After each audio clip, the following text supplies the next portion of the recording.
Hello साथियों, नमस्कार। मैं इनके शर्मा आपका बहुत बहुत स्वागत और अभिनंदन करता हूं Clara classes one day examination में। तो कैसे आप सब लोग? आशा करता हूं सब लोग अच्छे होंगे, सुरक्षित होंगे और अपनी पढ़ाई को अच्छे से कर रहे होंगे। देखिए, जैसे कि आप लोग देख पा रहे हैं, आज का जो हमारा टॉपिक है वो मेरे हिसाब से बहुत ही महत्वपूर्ण टॉपिक है। जी हाँ, लोकसभा। लोकसभा मेरे हिसाब से यहाँ से बहुत सारे क्वेश्चन बनते हैं जो आपको विशेषकर एग्जाम में देखने के लिए मिलते हैं। तो आज जो हम अपनी लोकसभा को बड़े अच्छे से पढ़ेंगे और जानेंगे विस्तार से यहाँ से कौन कौन से क्वेश्चन ऐसे बनते हैं जो एग्जाम में पूछे जाते हैं। तो मेरे साथ जुड़े रहिए, पूरी वीडियो को देखिए और वीडियो देखने के बाद ये आपको गारंटी देता हूं मैं कि आज के बाद आपको कोई ऐसा क्वेश्चन नहीं मिलेगा देखने के लिए जो आपको यहाँ पे नहीं पढ़ाया गया हो। ठीक है, तो मेरे साथ जुड़े रहो, पूरा का पूरा लेक्चर आपको देखना है। उसमें आपको कोई डाउट या कोई क्वेरी या कोई आपका क्वेश्चन है तो आप कमेंट बॉक्स में उसको जरूर लिख सकते हैं। ठीक है, तो चलिए स्टार्ट करते हैं अपनी क्लास। सबको शेयर कर दो, सबको भेजो। ठीक है, उसके बाद अगर आपको क्लास अच्छी लगे तो लाइक जरूर करना भैया, और चैनल को सब्सक्राइब नहीं किया तो चैनल को सब्सक्राइब कर लें, बेल आइकन को दबा दें जिससे आपको क्लासेस की नोटिफिकेशन टाइम से पहले आपको मिल जाए। ठीक है, तो चलिए अपनी स्टार्ट करते हैं क्लास को। लोकसभा।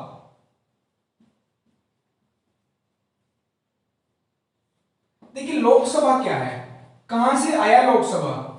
लोकसभा की अगर हम बात करें उससे पहले आपको पता होना चाहिए संसद के बारे में। थोड़ी सी बातें संसद की कर लेते हैं क्योंकि संसद के बिना इसका जानना असंभव है।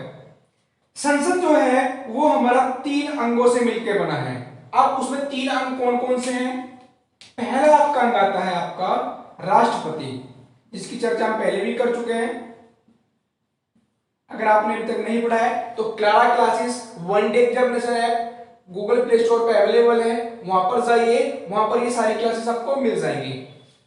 पहला आपका हो गया राष्ट्रपति, दूसरा आपका हो गया राज्यसभा, तीसरा आपका हो जाता है लोकसभा।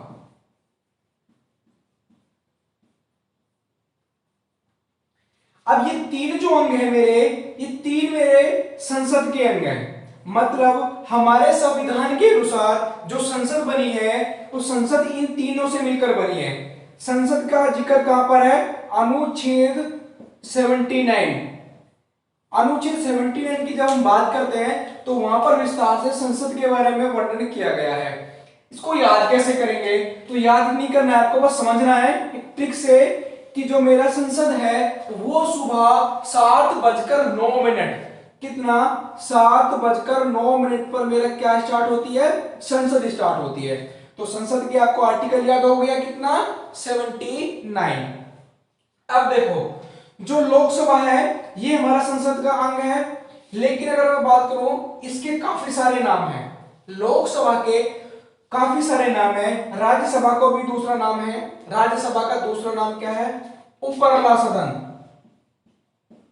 उपरला सदन।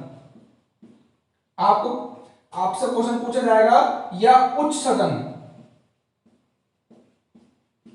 कि उच्च सदन क्या है या उपरला सदन क्या है, तो जो आपको आंसर देना राज्यसभा। लेकिन हम आज पढ़ना है अपना लोकसभा, तो इसी के बारे में चर्चा करेंगे मेनली हम। तो लोकसभा को कहा जाता है आपका निचला सदन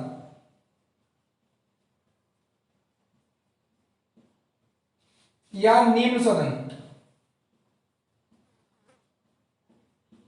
इसको एक नाम और दिया गया है, प्रथम चैम्बर। और आपका जो राज्यसभा है इसको दिया गया द्वितीय चैम्बर।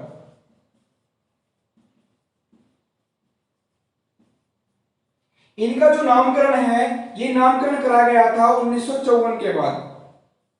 पहले इनको जनता की सभा, लोकसभा को क्या कहा जाता था? जनता की सभा। जनता की सभा किसको कहा जाता था? लोकसभा को।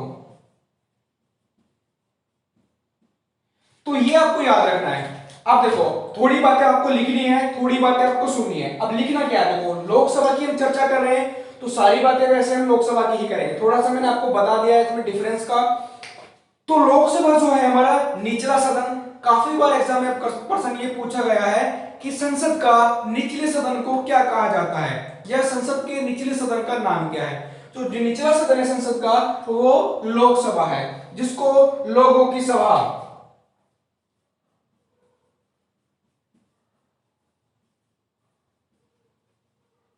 लोगों की सभा भी कहा जाता है।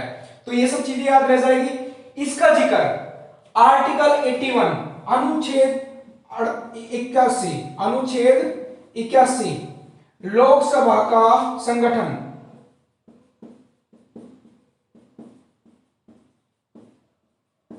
कहां पर वर्णन है इसका? अनुच्छेद 81 में लोकसभा का वर्णन किया गया है। तो ये आपको अनुच्छेद जो है वो विशेष करके याद रखने हैं। काफी बार क्या होता है ना, एग्जाम में आपसे सीधा अनुच्छेद ही पूछा जाता है और आप चाहते हैं उसका बिल्कुल डिटेल में पढ़ के, लेकिन वहां पे एग्जामिनर क्या करता है, आपसे उसका आर्टिकल पूछ लेता है, अनुच्छेद पूछ लेता है। तो ये भी आपको पता होनी चाहिए। जब बात आती है अनुच्छेद 81 की, तो अनुच्छेद 81 में देखते हैं कि यहाँ पे लोकसभा के बारे में क्या क्या लिखा गया है। तो लोकसभा की अगर मैं बात करूं तो इसमें यहाँ पे इसकी सीटों का, कि इसकी कितनी सीट कितनी होंगी, लोकसभा की सीटें। सबसे पहले आपको यह जानना है कि लोकसभा की सीटें कितनी होंगी। अगर हम बात करें लोकसभा की सीटें की, तो कुल लोकसभा की सीटें हैं हमारी 552। अब आप कहोगे कि पूरे भारत में से 552 सीटें ली जाती हैं? जी बिल्कुल, पूरे भारत में से, संपूर्ण भारत में से 552 सीटें ली जाती हैं। अब इन सीटों का बंटवारा कैसे होता है? देखिए, इन सीटों का बंटवारा होता है 3 हिस्सों में। 3 हिस्सों में आप कहेंगे कौन कौन से वो 3 हिस्से हैं? पहला हिस्सा आपका आ जाता है राज्यों के क्षेत्र में, कि राज्यों से कितने प्रतिनिधित्व आते हैं। दूसरा आता है आपका केंद्र शासित प्रदेश,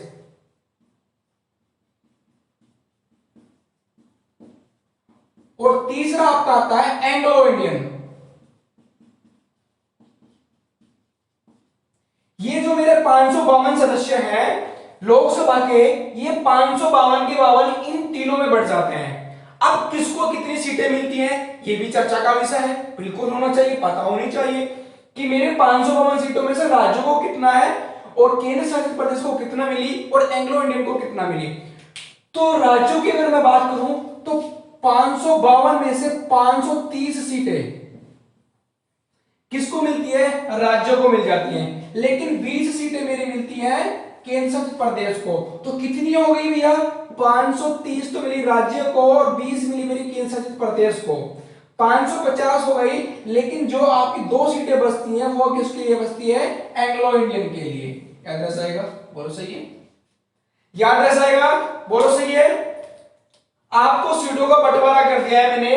550 सीटें थी, 552 की 52 सीटें मैंने आपको बांट दिया है। अब देखो 530 सीटें मिलेंगी किसको? राज्यों को। जितने भी आपके राज्य हैं सबसे 530 सीटें लिए जाएंगी टोटल मिला के। लेकिन 20 सीटें जो हैं आपका वो मिलेंगी किससे? केंद्र शासित प्रदेश से। 2 बचते हैं आपके एंग्लो इंडियन। अब इस पे थोड़ी सी चर्चा कर लेते हैं। मान लो 530 और 500, मतलब कि आगे अभी अधिकतम देखा जाए तो मैंने क्या करा, 550 सीटों पे चुनाव कराया। 550 सीटों पे चुनाव कराया। 550 सीटों पे जब चुनाव होगा तो 2 उसमें एंग्लो इंडियन नहीं आए, तो राष्ट्रपति को ये अधिकार है आर्टिकल 331 के द्वारा कि राष्ट्रपति अगर चाहे तो लोकसभा में 2 एंग्लो इंडियन को मनोनीत कर सकता है। ये किसको अधिकार है? राष्ट्रपति को। आर्टिकल कौन सा है? 331। याद रह जाएगा? अभी मैं लिखा दूंगा। मान लो 5 इन सीटों पर चुनाव हुए।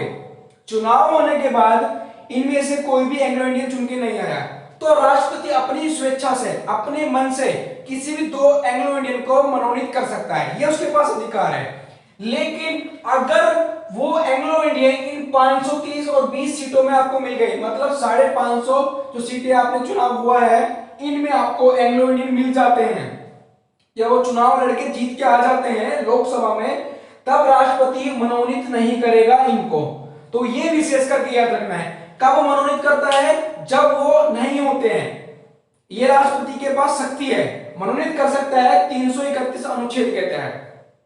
तो ये आपको याद रह जाएगा। चलो, हाल फिलहाल में कितनी है आपकी सीटें? 543। हाल फिलहाल में कितनी है? 543 सीटें। तो एक नोट करके लिखो, नोट करके लिखो क्या लिखेंगे, अनुच्छेद 331 के अनुसार राष्ट्रपति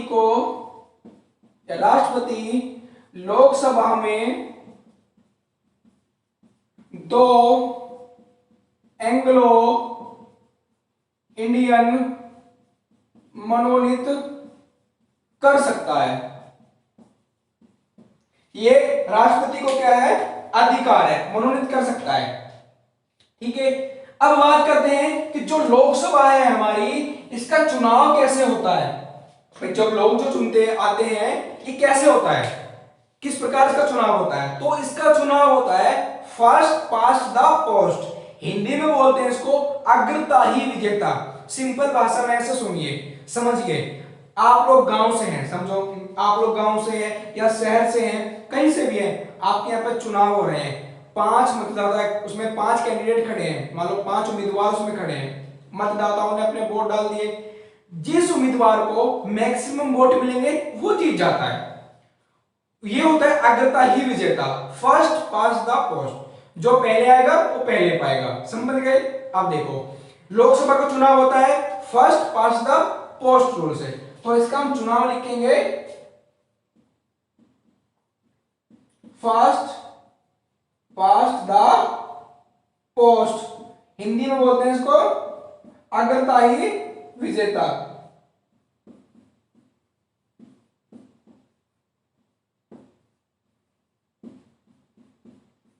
तो याद रह जाएगा अग्रताही विजेता, ये आपको याद रखना है। अब उसके बाद, अब इसके लिए कहां से लोग आते हैं, कैसे चुने जाते हैं। तो क्या होता है कि जो लोकसभा में लोग जाते हैं वो सीधे जनता के द्वारा चुने जाते हैं, मतलब हम लोग आप लोग मिलकर उनको चुनते हैं। चुनने के बाद वो सीधे जाके लोकसभा में बैठते हैं। तो इसीलिए इसको लोगों की सभा कहा जाती है, कि इसमें जो कैंडिडेट बैठते हैं, जो सदस्य बैठते हैं लोकसभा में, वो लोगों के द्वारा चुने जाते हैं। अब कौन लोग चुनते हैं, लोग तो भाई मतलब आदमी तो सभी है, जो इंसान है वो इंसान ही चुनेंगे, बच्चा भी है, छोटे भी है, बुजुर्ग भी है, आखिर कौन लोग चुनेंगे, ये प्रश्न बनता है। वो लोग चुनते हैं जिनकी उम्र 18 हो गई हो, या जिनको संविधान या विधि ने अयोग्य नहीं ठहराया हो। अयोग्य कौन ठहराए जाते हैं, देशद्रोही, आतंकवादी, इस तरह के लोग क्या है, अयोग्य ठहरा दिए जाते हैं। तो कौन लोग चुनते हैं लोकसभा के सदस्यों को कौन चुनते हैं, जिनकी आयु 18 वर्ष हो चुकी हो, और जिनको संसद या विधि मतलब कानून, न्यायालय ने उनको अयोग्य नहीं ठहराया हो वोटिंग के लिए, कि वो मतदान नहीं करेंगे। दूसरी चीज है, 18 वर्ष उम्र है, आप मेरे से कह सकते हो पहले तो उम्र 21 साल थी, वोटिंग करने की उम्र 21 साल थी, कि जिनकी उम्र 21 साल है केवल वही वोटिंग कर सकते हैं, 21 साल से नीचे का कोई वोटिंग नहीं कर सकता। लेकिन 61वां संविधान संशोधन 1988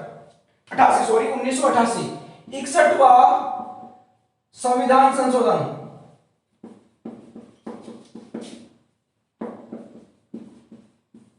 61वें संविधान संशोधन द्वारा क्या हुआ, इनकी आयु 21 वर्ष से घटाकर कितनी कर दी गई, 18 वर्ष कर दी गई। मतलब जिसकी आयु 18 वर्ष है वो वोट डाल सकता है।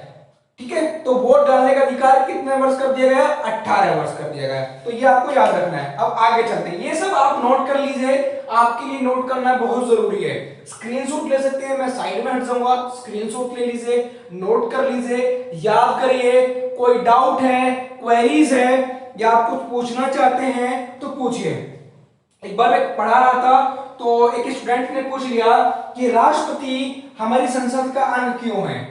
चर्चा कर लेते हैं, आप काफी अच्छा क्वेश्चन है, जानना चाहिए। पूछा मेरे से कि राष्ट्रपति जो है हमारी संसद का अंग क्यों है, जिसमें कि ये कोई भी सदन का सदस्य नहीं होता है। राष्ट्रपति ना तो लोकसभा का सदन का सदस्य होता है, ना उसका राज्यसभा का होता है, तो फिर इसको हमारी संसद का जो अंग है क्यों माना जाता है, अंग नहीं अभिन्न अंग है, मतलब बहुत ही महत्वपूर्ण है। ऐसा क्यों, देखो ये अगर मान लो राज्यसभा में आपने कोई विधेयक रखा, कानून रखा, बिल पास कराया, उसके बाद लोकसभा में पारित हुआ। राज्यसभा और लोकसभा में पारित होने के बाद कोई विधेयक कानून कब बनता है? जब उस पर राष्ट्रपति का साइन होता है तो वो हमारा कानून बन जाता है। तो ये इसलिए इंपॉर्टेंट है। ऐसे बहुत सारे काम है जो हमारा राष्ट्रपति करता है। और मान लो सत्र नहीं चल रहा है, ना लोकसभा का ना राज्यसभा का, सत्र नहीं चल रहा है और कानून की जरूरत है, कोई कानून बनना जरूरी है, सत्र चल नहीं रहा है, तो क्या कर सकते हैं? राष्ट्रपति अध्यादेश जारी कर सकता है, उसको ये पावर है। जो काम लोकसभा और राज्यसभा का था वो केवल किसने किया? राष्ट्रपति ने किया। तो इसलिए ये इंपॉर्टेंट है। मतलब बहुत सारे ऐसे काम हैं हमारे जो राष्ट्रपति कर सकता है, उसको ये पावर दी गई है। तो ये आपको जानना बहुत जरूरी था, मेरे याद आ गया, मैंने आपको बता दिया। आप कोई भी डाउट हो, कोई भी किसी भी प्रकार का, आराम से बेझिझक होकर पूछिए और इसको नोट कर लो जल्दी से फटाफट, फिर आगे चलते हैं। हो गया? स्क्रीनशॉट ले लीजिए, मैं हट जाता हूं साइड में। शेयर कर दो वीडियो को, जितना हो सकता है सब तक भेज दो। और वीडियो अगर आपको अच्छी लगे तो भैया इसको शेयर जरूर कर दो, लाइक कर दो, कमेंट करके इतना तो बता दो कि आपको अच्छी लगी नहीं लगी, कम से कम मुझे पता तो लग जाए जो लोग देख रहे हैं। भैया ऐसा पढ़ा दूंगा इससे बाहर कुछ नहीं आएगा, बिल्कुल गारंटी से ले लो। लोकसभा पढ़ के खुद पता लग जाएगा कि आपको कितना पढ़ना है और कैसे पढ़ना है। भाई पढ़ना तो आपको पड़ेगा, नौकरी आपको लेनी है, मैं केवल पढ़ा सकता हूं, पढ़ना आपको ही पड़ेगा। अब ये तो है नहीं कि भैया आप ही पढ़ लो और नौकरी आपकी जगह हम कर लेंगे, कोई दिक्कत नहीं, आप पेपर दिए हो, ऐसा तो नहीं हो सकता ना। पढ़ना तो भैया आपको ही पड़ेगा। अब ये थोड़ी ना है खाना बना के खाओगे तो आपको ही खाना पड़ेगा, ऐसा तो है नहीं कि खाना आपके मुंह में अपना आप चला जाएगा। खाना बना दिया आपने, उसको अपने पास रखो। देखो मान लो खाना बना के उसको अपने पास ऐसे रख लो और बोलो खाने से, चल भाई आजा मेरे अंदर खा जाओ, मुझे तुझे खाना है, चल जल्दी आजा, मुझे खाना है तुझे, कैसे चला जाएगा भाई? वो उसका पैर थोड़ी ना है। जब तुम उसको टुकड़ा तोड़ोगे नहीं, मुंह में डालोगे नहीं टुकड़े को, तो कैसे खा पाओगे? उसी प्रकार ये आपका, आप जब तक पढ़ोगे नहीं, लिखोगे नहीं, तो नौकरी कैसे ले लोगे? चाहिए आपको गवर्नमेंट जॉब, बस आपको बस क्या कि क्वेश्चन पेपर वही जो आने वाला है वही आपको बिल्कुल पढ़ा दे। थोड़ा सा चीजें ऐसी होती हैं कि आपको ना जानते हुए, ना चाहते हुए भी करनी पड़ती है, थोड़ी मेहनत करनी पड़ेगी। चलिए आगे चलते हैं। हम बात कर रहे थे लोकसभा की, तो लोकसभा के आम चुनाव की बात कर लेते हैं। पहली बार लोकसभा के चुनाव कब संपन्न हुए? अक्टूबर 1951 से लेकर फरवरी 1952 तक संपन्न हुए। प्रथम लोकसभा के चुनाव, ये हम प्रथम की बात कर रहे हैं। प्रथम लोकसभा के चुनाव कब हुए आपके संपन्न? अक्टूबर 1951 से लेके कब तक? 1952 फरवरी तक आपके ये कंप्लीट हुए। अब इनको आम चुनाव कहा जाता है। लोकसभा के चुनाव को आम चुनाव कहा जाता है। क्या कहा जाता है? आम चुनाव। अब ये आम चुनाव ये नहीं है कि जब आम आए जब चुनाव करा दिया जाए। कहने का मतलब ये नहीं है मेरा आम चुनाव क्यों कहा जाता है, मैं अभी बताऊंगा। आप ये मत सोच लेना आम चुनाव का मतलब क्या है कि जब आम पक जाए तभी चुनाव करा दो, उसको कहते हैं आम चुनाव। ऐसा नहीं है, या कि आप सोचो कि चुनाव में आम बांट दिए वो कहलाए आम चुनाव। नहीं नहीं नहीं, वो आम चुनाव नहीं है। आम चुनाव वो होते हैं जिसमें आप लोग, हम लोग, मतलब जनता भाग लेती है, जनता मतदान करती है। आम लोग मतलब सभी लोग उसमें भाग लेते हैं जो योग्य हैं उसके, तो वो होते हैं आम चुनाव। तो प्रथम जो चुनाव हुए थे उनको आम चुनाव बोला गया। लोकसभा के चुनाव को आम चुनाव कहा जाता है। अब देखिए इसकी पहली बैठक आपसे पूछा जाता है कि जो हमारे संसद की पहली बैठक कब हुई थी, तो 13 मई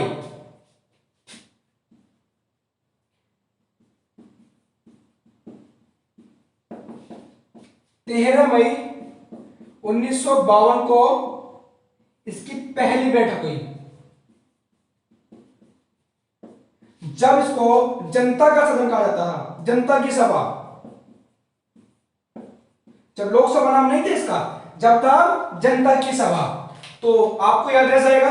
अब बात करते हैं इसके अध्यक्ष की। मान लो 530 सदस्य और अभी मिला के 543 सदस्य हैं हमारे, टोटल मिला के 543 सदस्य हमारी आज की लोकसभा में है। अब ये 543 सदस्य चुनकर आ गए, आगे आपके ये आ गए लोकसभा में, ये मेरी लोकसभा है, इसमें मेरे 530 सदस्य आ गए। अब इसमें अध्यक्ष किसको बनाया जाता है? तो अध्यक्ष कहां से आता है? तो किसी भी सदस्य को इनमें से उसका अध्यक्ष बना दिया जाता है। अध्यक्ष कहां से आता है? जो मेंबर चुन के आते हैं उन्हीं में से किसी को अध्यक्ष बना दिया जाता है। अब अध्यक्ष हो गया, अब अध्यक्ष उसके बाद उपाध्यक्ष भी होता है, उसके बाद उसकी तालिका है, मतलब उसकी सभा होती है, तो पूरी आपको पहले याद रखना है। अब लोकसभा अध्यक्ष की हम बात कर रहे हैं, अध्यक्ष की, तो पहले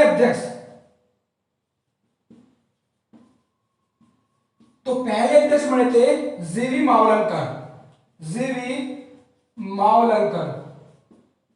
जीवी मावलंकर की अगर हम बात करें, पूरा नाम था गणेश वासुदेव मावलंकर। जीवी मावलंकर, जब हम पढ़ रहे थे अपना संविधान सभा, तो हमने चर्चा की थी कि गणेश वासुदेव मावलंकर जी कौन थे, कैसे थे। तो हमने कहा था कि जो हमारी संविधान सभा थी, संविधान सभा के दो काम थे। एक काम था हमारा संविधान का निर्माण करना, एक काम था संसद का रूप में कार्य करना। जो संविधान का निर्माण करती थी उसके अध्यक्ष किसको बनाया गया? डॉक्टर राजेंद्र प्रसाद जी को बनाया गया। लेकिन जो हमारा संसद के रूप में कार्य करती थी उनको, उसके अध्यक्ष किसको बनाया गया? जीवी मावलंकर, गणेश वासुदेव मावलंकर को बनाया गया। तो यहाँ पे ये प्रश्न आई थिंक 6 से 7 बार पूछा गया है कि हमारी प्रथम लोकसभा के अध्यक्ष कौन थे? तो जीवी मावलंकर आपके अध्यक्ष थे प्रथम। अब इनके बारे में 2-3 बातें आपको सुननी है।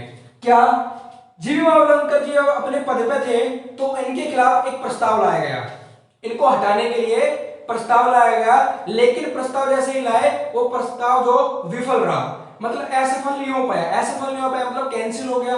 तो ये अपने पद पर बने रहे। लेकिन और भी क्या है, जैसे आपसे पूछ लेता है कि लोकसभा के ऐसे कौन से सदस्य थे जिनका पद पर रहते निधन हुआ। जीवी मावलंकर साहब जी का पद पर रहकर 1956 में इनका निधन हो गया था। ये अपने पद पर थे और पद पे 1956 में इनका निधन हो गया। इनके बाद अयंगर, M.A. अयंगर जी 1956 से 1957 तक का पदभार जिन्होंने संभाला था, इनके मृत्यु के बाद वो आए। अच्छा, एक प्रश्न और मैं आपको यहीं पे क्लियर कर देता हूं।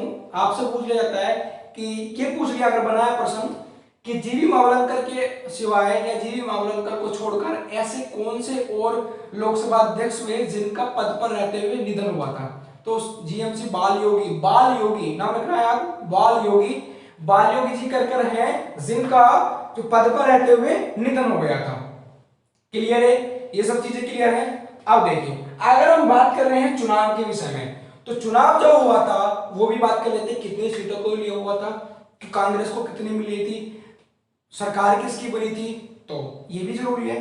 तो अगर पूरे की बात करूं, मैं पूरे सीटों की बात करूं, तो जो मेरा 1951 और 52 में जो चुनाव हुए थे, इनमें 489 सीटों के लिए चुनाव हुआ था, जिसमें से 364 सीटें किसको मिली थी? कांग्रेस को मिली थी। तो सीधी बात है, सिंपल सी बात है भाई, जिसको जितना ज्यादा सीटें मिलेंगी, जिसको जितना ज्यादा बहुमत मिलेगा उसी की सरकार बनेगी। यानी कि आप कह सकते हो आज के समय में जिसको 272 या उससे ज्यादा सीटें अगर मिल जाती हैं तो वो अपनी सरकार बना लेता है। सरकार जो बनती है वो बहुमत वाले की बनती है, जिसको बहुमत प्राप्त होता है उसी की सरकार बनती है।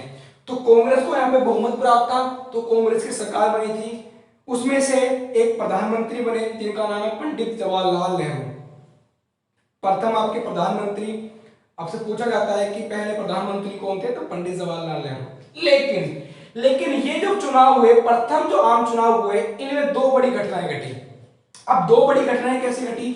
2 उस समय के बहुत बड़े सितारे कह सकते हो आप, बहुत बड़े आप कह सकते हो, जो उनका, जिनको कहना चाहिए कि वो ऐसा हो नहीं सकता उनके साथ, वो चुनाव हार जाते हैं। अब कौन? भीमराव अंबेडकर प्रारूप समिति के सदस्य हैं, अध्यक्ष थे, वो चुनाव हार गए। उनके अलावा आचार्य कृपलानी जी झंडा समिति के सदस्य, वो चुनाव हार गए। तो दो जो सदस्य हैं जो उस समय के बहुत बड़े सितारे थे वो अपना चुनाव हार जाते हैं। तो प्रथम आपसे प्रश्न पूछ सकता है, हालांकि अभी तक नहीं पूछा गया, लेकिन पूछने को तो कुछ भी पूछ सकता है, मैं कुछ नहीं छोड़ूंगा। मैं आपको बताना चाहता हूं कि अगर आपसे यह प्रश्न पूछा कि प्रथम लोकसभा के चुनावों में इनमें से कौन से व्यक्ति चुनाव हारे थे, तो चुनाव हारने वालों की लिस्ट में आचार्य कृपलानी जी और उनके बाद भीमराव अंबेडकर जी, दोनों के दोनों प्रथम आम चुनावों को हार जाते हैं। ठीक है, उसके बाद हम चर्चा करते हैं क्या, आर्टिकल 75। अब 75 की अगर बात करें कि आप लोग 75 कैसे आ गया, देखिए 75 की अगर मैं बात करूं, 75 है हमारा मंत्रिमंडल से संबंधित। जो आपकी लोकसभा होगी वो मंत्रिमंडल के प्रति उत्तरदायी होगी। अब मंत्रिमंडल में कौन कौन आएंगे, प्रधानमंत्री आएगा, सारे मंत्री आएंगे। अब मंत्री के नाम सुन के आपको याद आ गया भाई मंत्री तो मंत्री है, कोई विदेश मंत्री, कोई राज्य मंत्री, कोई ये मंत्री, कोई उद्योग मंत्री, कोई कपड़ा मिल मंत्री, कोई फाइनेंस मिनिस्टर, कोई हेल्थ मिनिस्टर, यानी कितने मिनिस्टर बना दिए।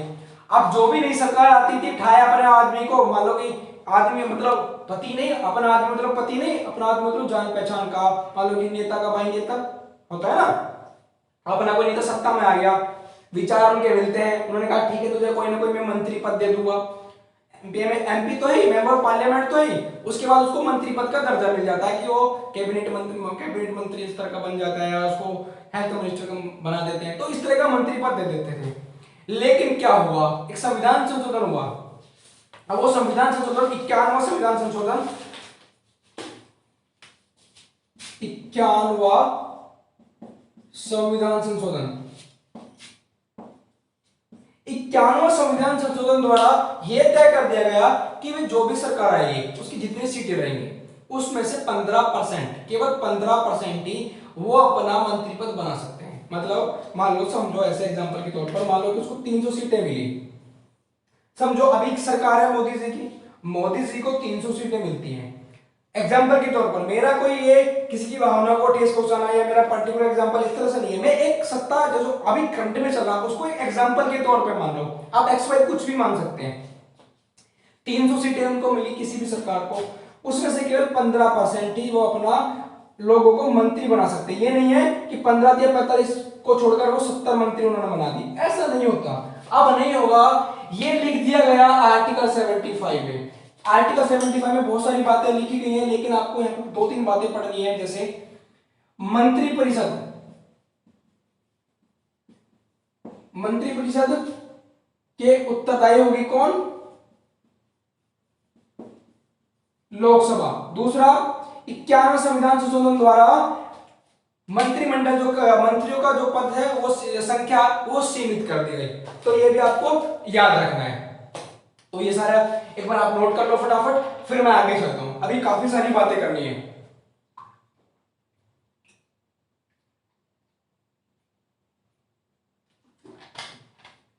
शेयर कर दो वीडियो को, जल्दी जल्दी लपको भैया, शेयर तो तुम करते नहीं हो ना, बस पढ़ने में एक बार लग गए तो लग गए, शेयर करने का कोई मतलब नहीं है।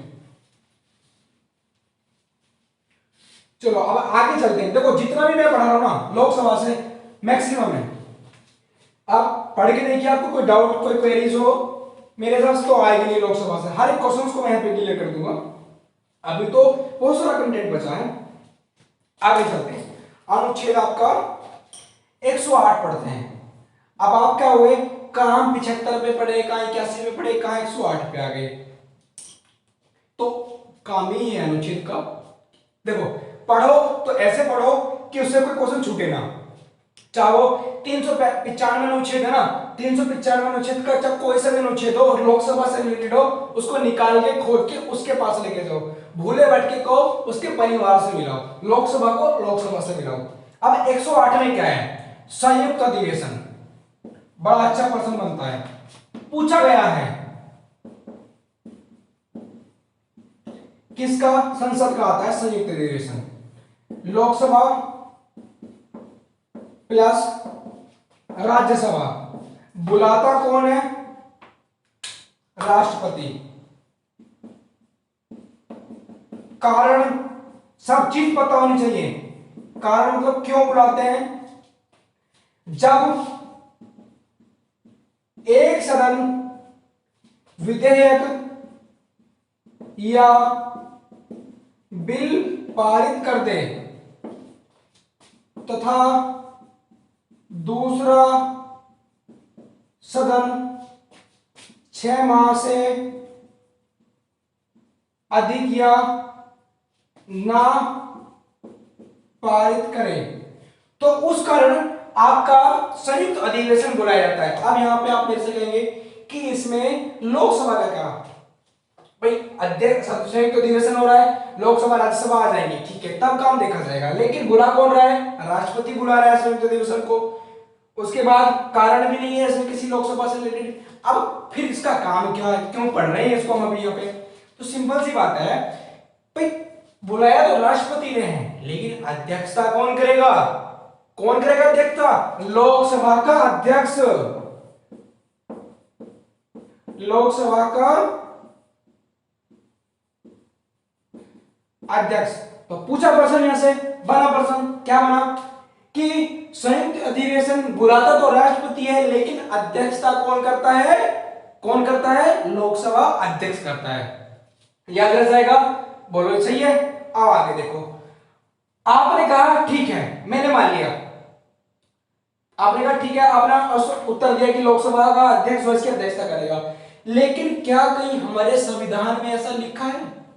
भाई हमने कहा कि ठीक है चलो, राष्ट्रपति से हमने कहा कि आप संयुक्त अधिवेशन बुलाइए, हम बिल पे सहमत नहीं है या बिल को अनुमति नहीं मिली है, प्रस्ताव पारित नहीं हुआ है, तो आप संयुक्त अधिवेशन बुला के इस पर चर्चा करवाइए। राष्ट्रपति ने क्या करा?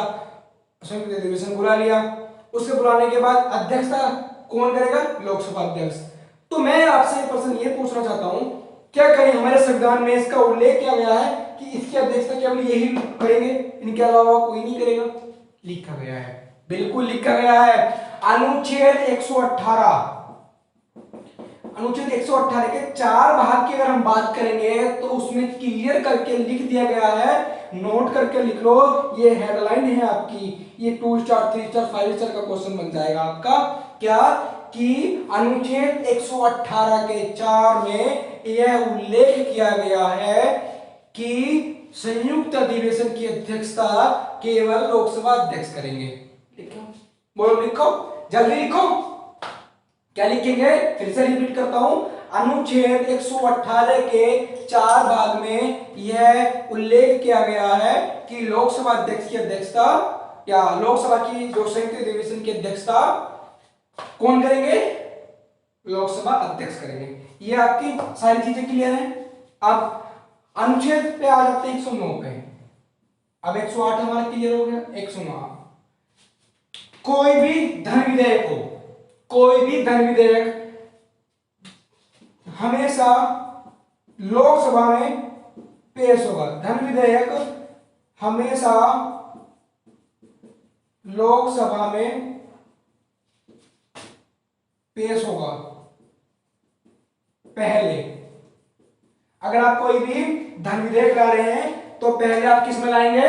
लोकसभा में लाएंगे। ये नहीं कि आपको धन विधेयक लाना है और पहले राज्यसभा में लाएंगे, ऐसा नहीं होगा। अगर आपको कोई भी धन विधेयक लाना है तो धन विधेयक लाने के लिए सबसे पहले आपको किस में लाना पड़ेगा? लोकसभा में लाना पड़ेगा। ये भी आपको याद रखना है। देखिए, कुछ चीजें ऐसी हैं कि आपको बिल्कुल डिटेल में जाननी है, कुछ चीजें आपको छोटी छोटी अनुच्छेद से रिलेटेड है, वो आपको याद रहनी चाहिए। अब और क्या है? अनुच्छेद 110 की भी चर्चा कर लेते हैं। अब 110 में क्या है? देखिए, कुछ मैं बता रहा हूं ना, कुछ चीजें एक दूसरे से बिल्कुल रिलेटेड है।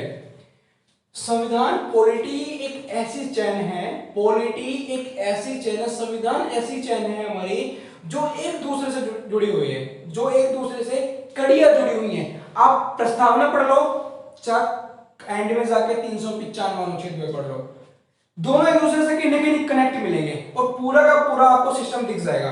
तो ये एक ऐसा पोर्शन है पॉलिटी जो आपको एक साथ जोड़ के लेके चलता है। आप ये नहीं है कि आप प्रधानमंत्री पढ़ रहे हैं तो आप उसमें नागरिकता का यूज नहीं कर सकते। देखिए, बिल्कुल होगा भाई, उसके भी तो कुछ अधिकार है। तो आपको कहीं ना कहीं एक दूसरे से देखने के लिए मिलेगा ही मिलेगा। 110 की बात कर रहे थे, 110 की हम बात कर रहे थे, किसकी? अनुच्छेद की।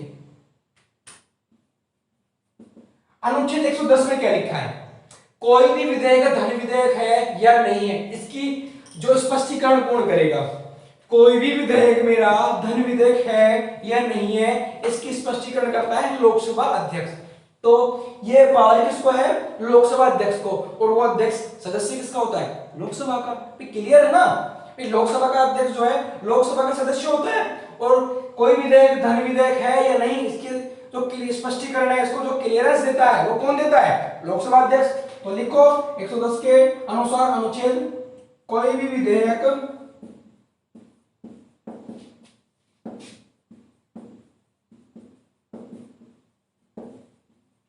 धन विधेयक है या नहीं, कोई भी विधेयक धन विधेयक है या नहीं इसका स्पष्टीकरण लोकसभा अध्यक्ष करते हैं। याद रह जाएगा। चलो अब देखो थोड़ी थोड़ी छोटी छोटी बातें और रह गई हैं। अब कौन सी रह गई हैं, सबसे पहले देखो अस्थायी सदन है, ये तो पता होगा अस्थायी सदन है। कार्यकाल की अगर मैं बात करूं, कार्यकाल कितना है इसका, 5 वर्ष है। योग्यता की अगर मैं बात करूं, आपको अगर लोकसभा का अध्यक्ष बनना है तो योग्यता क्या होनी चाहिए आपके पास, भारत का नागरिक होना चाहिए।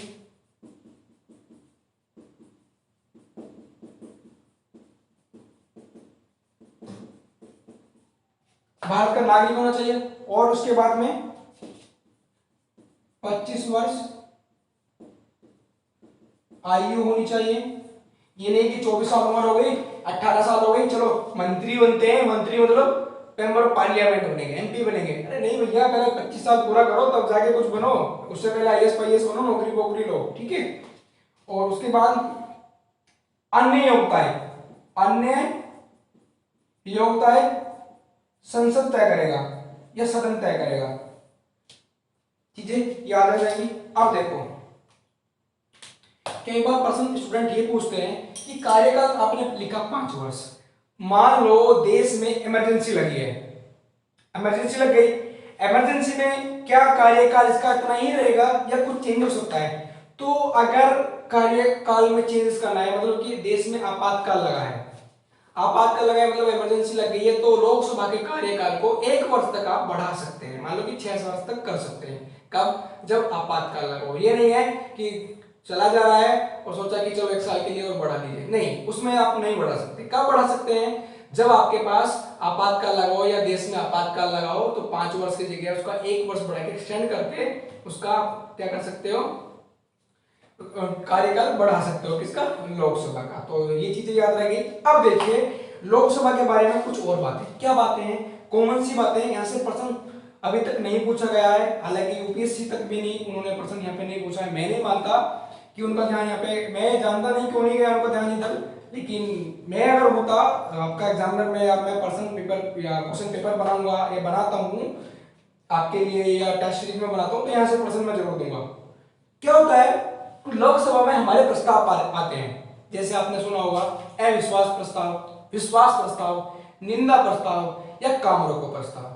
अब इन प्रस्तावों से क्या क्वेश्चन बनते हैं, देखिए अविश्वास प्रस्ताव, अविश्वास प्रस्ताव, इस 4 प्रस्ताव को पहले लिख लीजिए, फिर हम इन पे चर्चा कर लेते हैं। थोड़ी थोड़ी चर्चा जरूरी है, प्रश्न मैं आपको बना के दूंगा, ऐसे क्वेश्चन बना के दूंगा, और क्वेश्चन ऐसा बना के दूंगा कि आप देखते रह जाएंगे क्वेश्चन कैसे बनाए।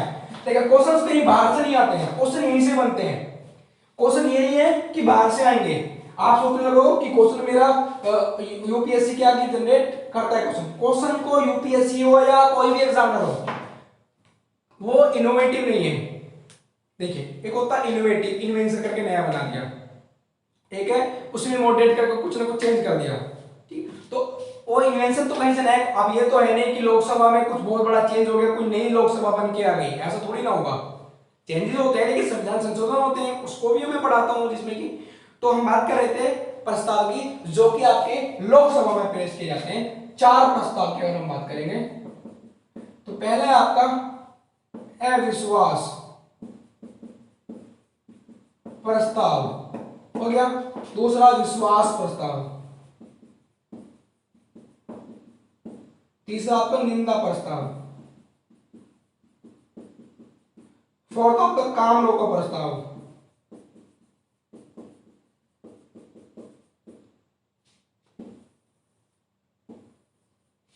अब एक एक की चर्चा करेंगे। अविश्वास प्रस्ताव क्या होता है? अविश्वास प्रस्ताव, अविश्वास प्रस्ताव जो है वो आपका विरोधी दल लेकर आता है। मतलब समझो अभी जिसकी सरकार है, मान लो सरकार किसकी है, एक्स की सरकार है और वाई इसका अपोजिट में है, ये अपोजिशन है, ये विरोधी दल है, ये सत्तारूढ़ दल है। सरकार है, एक्स की सरकार है, वाई विरोधी दल है, विपक्ष में बैठा है। तो जो अविश्वास प्रस्ताव है वो विपक्ष लेकर आता है। मतलब कि उसको जो सरकार काम अभी कर रही है, जो सरकार सत्ता में है, उस पर विश्वास नहीं है, तो उसके जो कार्यशैली है, जो कार्य है, राजनीतिक कार्य है, जो उसके योजनाएं चल रही है, उनके उस पे वो क्या करता है, अविश्वास प्रस्ताव लेकर आता है। लेकिन अविश्वास प्रस्ताव लाने के लिए उसके पास 50 लोगों का समर्थन होना चाहिए। मतलब आप लोकसभा में अविश्वास प्रस्ताव ला रहे हैं तो आपके साथ में 50 लोगों का, सदस्यों का समर्थन होना चाहिए, तभी आप क्या करेंगे, अविश्वास प्रस्ताव लेकर आएंगे। तो अविश्वास प्रस्ताव आपसे पूछता है कौन लेकर आता है, तो विपक्ष लेकर आता है। क्लियर है? ये छोटी छोटी बातें ही आपको जाननी है, यहां से अच्छे अच्छे प्रश्न बन सकते हैं। उसके बाद विश्वास प्रस्ताव। हालांकि विश्वास प्रस्ताव लाता कौन है, सबसे पहली बात तो ये होनी चाहिए कि विश्वास प्रस्ताव लाता कौन है। विश्वास प्रस्ताव की अगर हम बात करें, विश्वास प्रस्ताव जो लाता है हमारा, वो सत्ता दल लाता है। मान लो अभी मोदी जी की सरकार है तो विश्वास प्रस्ताव कौन लाएगा, वो सत्ता दल लाएगा। उसको क्या करना होता है कि अपना विश्वास दिखाना होता है कि जो मेरी सरकार है, जो मेरे लोग हैं, वो काम कर रहे हैं, वो काम जनता के लिए कर रहे हैं, जनता उनसे संतुष्ट है। विश्वास प्रस्ताव पारित हो जाता है तो सत्ता को, सरकार को माना जाता है कि वो अच्छी सरकार है। तो विश्वास प्रस्ताव का, हालांकि लोकसभा के जो नियम है उसमें विश्वास प्रस्ताव का कहीं पर कोई जिक्र नहीं है, इसको अनिवार्य रूप से आप लेकर आइए, नहीं लेकर आइए, कोई दिक्कत नहीं है। उसके बाद निंदा प्रस्ताव। निंदा प्रस्ताव जो है ये अविश्वास प्रस्ताव से बिल्कुल अलग है। हालांकि लाता उसको विपक्षी है, कब, जब उसके कार्य से ये सेम है अलग, लेकिन कार्य सेम है। मान लो कि सरकार की नीतियां हैं, योजनाएं हैं, कामकाज है उनके, उससे विपक्ष जो है संतुष्ट नहीं है, तो क्या करेंगे, निंदा प्रस्ताव, उनके कार्यों की, उनके कामकाज की निंदा करते हैं, तो निंदा प्रस्ताव पेश किया जाता है। फिर आता है काम रोको प्रस्ताव। काम रोको अगर प्रस्ताव की बात करूं तो मान लो कि इस काम को चल रहा है, अब काम चलता है तो सरकार काम, मान लो सरकार अभी सत्ता में है, सत्ता में काम है तो सरकार काम कर रही है। जब काम कर रही है सरकार तो क्या होगा, विपक्ष की जो होगी वो उससे काम से संतुष्ट नहीं होगी। मान लो कि भ्रष्टाचार हो रहा है उस काम पे या कुछ भी, एनीथिंग, कोई भी रीजन हो सकता है। विपक्ष को लगा कि इसमें कहीं ना कहीं गड़बड़ है, हम इससे संतुष्ट नहीं है, तो वो क्या करती है, सदन में एक प्रस्ताव पेश करती है, काम रोको प्रस्ताव, जिससे पारित करवाने के बाद वह काम, उस पर अस्थायी रूप से रोक लगा दी जाती है। तब तक उसकी जांच समिति पूरी ना हो जाए तब तक वो क्या करते हैं, बंद रहती है। पूछा जाता है, अब मैं प्रश्न यहां से बनाता हूं। पहले अविश्वास प्रस्ताव और निंदा प्रस्ताव में थोड़ा सा उदाहरण करके, एक अंतर करके दोनों को लिख लीजिए। 4-4 हेडिंग है, वो मैं आपको लिखा देता हूं, वो बहुत जरूरी है आपके लिए। दोनों को लिख लीजिए, विश्वास प्रस्ताव और निंदा प्रस्ताव। इन दोनों में क्या बात होता है ना, कई बार डिफरेंस आ जाता है मैचिंग में, मैचिंग में बन जाता है क्वेश्चन। यूपीएससी में देखो ना, डेस्क्रिप्टिव ये इस तरह से तो क्वेश्चन बनाता है, वो कैसे बनाता है, एक तरफ लिखो आप निंदा प्रस्ताव, एक तरफ लिखो आप अविश्वास प्रस्ताव, निंदा प्रस्ताव, इधर लिख लो अविश्वास प्रस्ताव, लाइन खींच लो।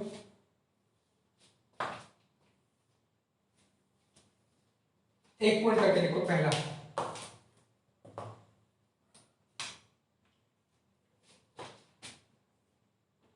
अगर निंदा प्रस्ताव आप ला रहे हैं, निंदा प्रस्ताव को लोकसभा में प्रस्तुत कर रहे हैं, ला रहे हैं, तो लोकसभा में उसका कारण बताना जरूरी है कि इस कारण की वजह से हम अपना निंदा प्रस्ताव ला रहे हैं। तो लोकसभा में प्रस्तुत करने के लिए स्पष्टीकरण देना अनिवार्य है। पहला, लोकसभा में पारित होने के लिए स्पष्टीकरण देना अनिवार्य है।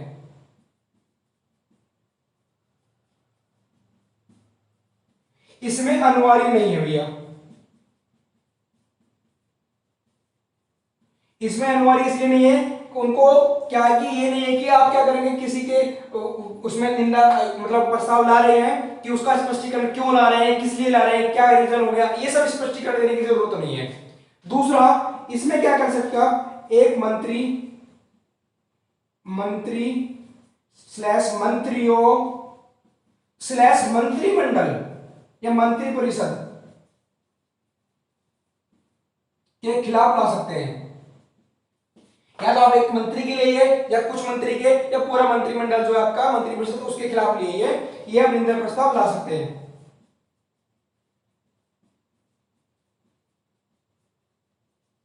इसमें क्या है, पूरी मंत्री परिषद के खिलाफ आता है।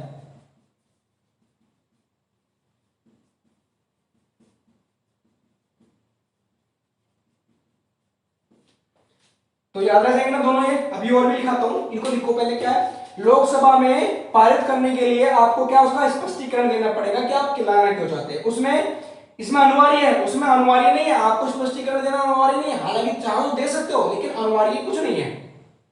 इसमें या तो आप एक मंत्री के लिए लाइए या मंत्रियों के लिए लाइए, 2 4 6 8 10 या पूरी मंत्री परिषद जितने भी उसके सदस्य हैं उनके खिलाफ आप लीजिए, ये भी आपको छूट है। तो 2 हो गए। इसमें यार इसमें पूरी मंत्री परिषद को आप लेकर आएंगे, मतलब जितने भी उसके सदस्य हैं उन सबके खिलाफ आता है अविश्वास प्रस्ताव। निंदा प्रस्ताव तो किसी के भी खिलाफ आ सकता है, ठीक है। अब तीसरा देखो, समझो निंदा प्रस्ताव आ गया, तो इसमें क्या होता है, आपका पूरा जो मंत्रिमंडल है उसको अपना इस्तीफा देना नहीं है। इसमें अपना मंत्रिमंडल इस्तीफे नहीं देता, या मंत्रियों जितने भी है इसमें इस्तीफा नहीं देते। अगर अविश्वास प्रस्ताव पारित हो गया, तो पूरे मंत्रिमंडल को इस्तीफा देना पड़ेगा। क्या इस्तीफा देना पड़ेगा। इन दोनों में ये मेन डिफरेंस है। मेन डिफरेंस क्या है कि निंदा प्रस्ताव अगर पारित हो गया तो मंत्रिमंडल को क्या करना पड़ता है, इस्तीफा देना नहीं पड़ता। लेकिन अगर अविश्वास प्रस्ताव पारित हो गया तो पूरे मंत्रिमंडल को क्या करना पड़ेगा, अपना इस्तीफा देना पड़ेगा। तो ये चीजें क्लियर हुई। लोकसभा से जितने भी क्वेश्चन बनते थे, पहली लोकसभा कब गठित हुई, 1951-52 से। पहली बैठक 13 मई 1952 को।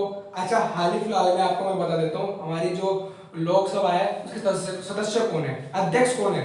अध्यक्ष की बात कर लें तो आज के समय में अध्यक्ष हमारे ओम बिड़ला जी हैं, जिनका कार्यकाल चल रहा है 2019 से। दूसरी चीज है, अगर आप यूपीएससी की तैयारी कर रहे हैं तो आपको ये जानने का पूरा अधिकार है कि आपको यूपी में लोकसभा की सीटें कितनी है।